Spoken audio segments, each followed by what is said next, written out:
जय हिंद दोस्तों।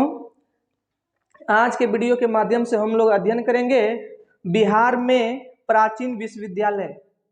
दोस्तों, बिहार प्राचीन इतिहास से ही, प्राचीन काल से ही शिक्षा का प्रमुख केंद्र बना हुआ था।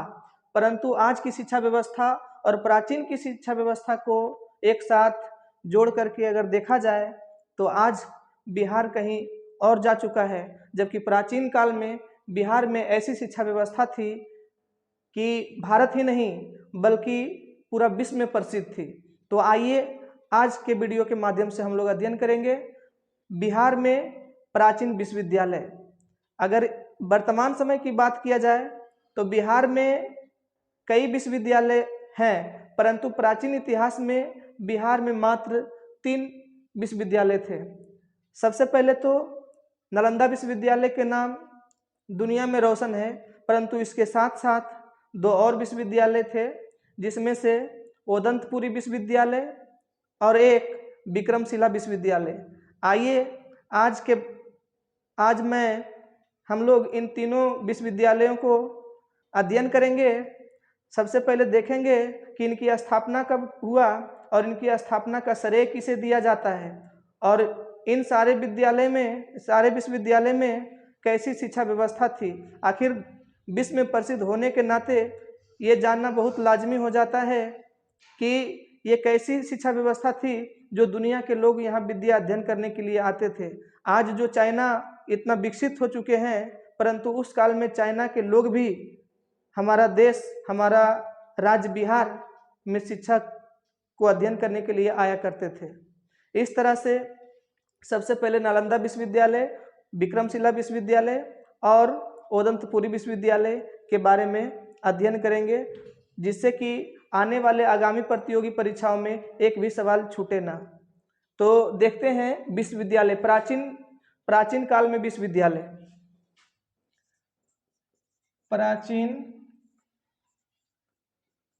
काल में विश्वविद्यालय प्राचीन काल की विश्वविद्यालय की बात किया जाए तो विश्व की कहिए या भारत की कहिए, सबसे पुराना विश्वविद्यालय जो थे वो तक्षशिला विश्वविद्यालय थे।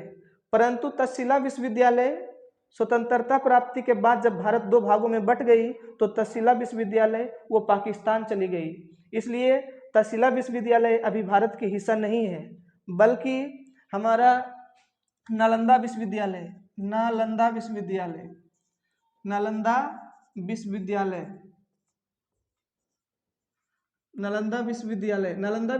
की अगर स्थापना की बात किया जाए, नालंदा विश्वविद्यालय की स्थापना कुमार गुप्त के द्वारा किया गया। नालंदा विश्वविद्यालय की स्थापना कुमार गुप्त के द्वारा किया गया। इसको कुमार गुप्त प्रथम भी बोलते हैं।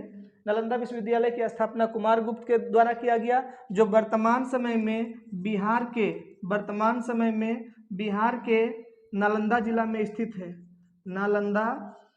नालंदा जिला में स्थित है। दोस्तों, अगर नालंदा विश्वविद्यालय की बात किया जाए तो नालंदा विश्वविद्यालय का अध्ययन बहुत ही महत्वपूर्ण है, और मैं नालंदा विश्वविद्यालय को और पूरा डिटेल से अध्ययन करने के लिए एक अलग वीडियो लेकर के आऊँगा। फिलहाल नालंदा विश्वविद्यालय से जो 1 लाइनर क्वेश्चन पूछी जाती है उसके लिए हम लोग अध्ययन कर रहे हैं कि नालंदा विश्वविद्यालय की स्थापना का श्रेय कुमार गुप्त को दिया जाता है। ये बिहार के नालंदा जिला में स्थित है।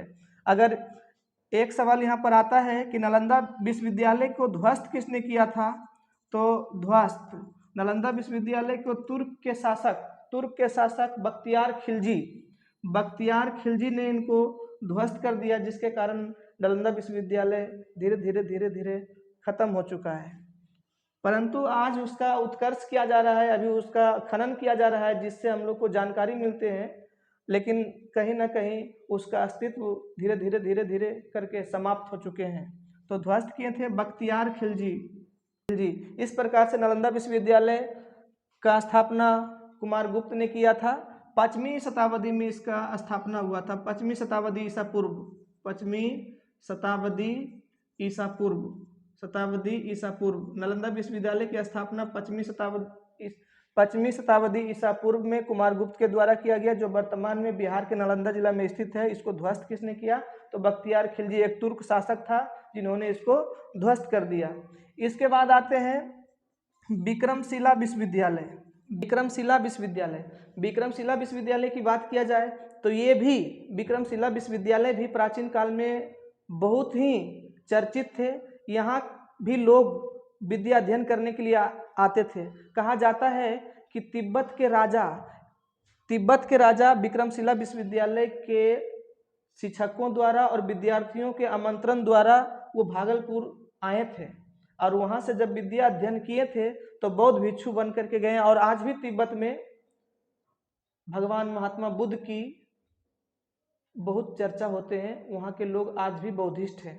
इस तरह से विक्रमशिला विश्वविद्यालय की बात किया जाए तो ये भी बिहार में ही, बिहार के भागलपुर जिला में स्थित है। और अगर इसकी स्थापना की बात किया जाए तो पाल वंश के राजा धर्मपाल ने किया था 8वीं शताब्दी ईसा पूर्व में। तो इस प्रकार से नालंदा विश्वविद्यालय और विक्रमशिला विश्वविद्यालय, दो विश्वविद्यालय। एक और है ओदंतपुरी विश्वविद्यालय। हालांकि ओदंतपुरी विश्वविद्यालय की खनन नहीं किया गया, जिसके कारण उसका वर्चस्व धीरे धीरे करके समाप्त हो रही है, परंतु नालंदा विश्वविद्यालय और विक्रमशिला विश्वविद्यालय का खनन किया गया उसका, इसलिए उसको अध्ययन करना लाजमी बन जाता है।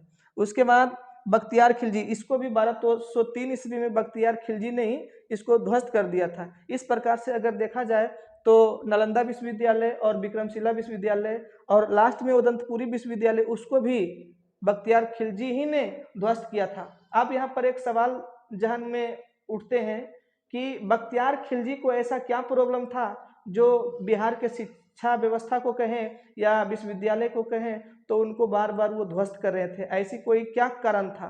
तो इन कारणों को हम लोग अलग अलग वीडियो के माध्यम से पढ़ेंगे। जब खिलजी वंश की स्थापना जो हुआ था, खिलजी वंश में हम लोग अध्ययन करेंगे, तब वहाँ पर हम लोग देखेंगे कि आखिर खिलजी वंश के राजा जो था बख्तियार खिलजी था, उनका क्या कारण था जिसके कारण उन्होंने बिहार में और खास करके भारत में शिक्षा व्यवस्था को नष्ट करने पर ही तुला हुआ था।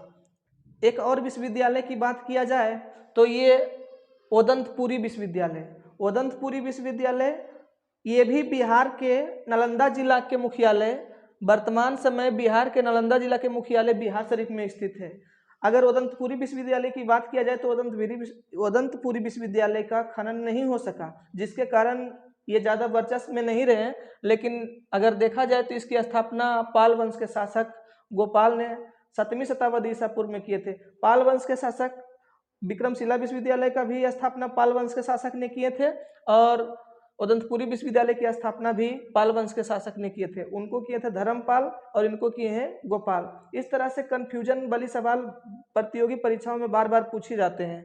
और इसको ध्वस्त किसने किया था? तो बख्तियार खिलजी। बख्तियार खिलजी, इस प्रकार से देखा जाए तो तीनों विश्वविद्यालय को ध्वस्त किया था किसने? बख्तियार खिलजी ने। इस तरह से वर्तमान बिहार में प्राचीन काल की 3 विश्वविद्यालय स्थित थे, जिसके कारण बिहार शिक्षा व्यवस्था के लिए भारत ही नहीं बल्कि पूरा विश्व में विख्यात थे। शिक्षा के बहुत बड़ा केंद्र था। यहाँ पर विदेश के लोग भी आकर के विद्या अध्ययन करते थे। इस तरह से आज की क्लास यहीं तक। हमसे जुड़े रहने के लिए चैनल को सब्सक्राइब करें, लाइक करें, ताकि हम नए नए वीडियो को लेकर आप लोग के सामने आते रहें और कंपटीशन को सरल बनाने में सहयोगी बनेंगे।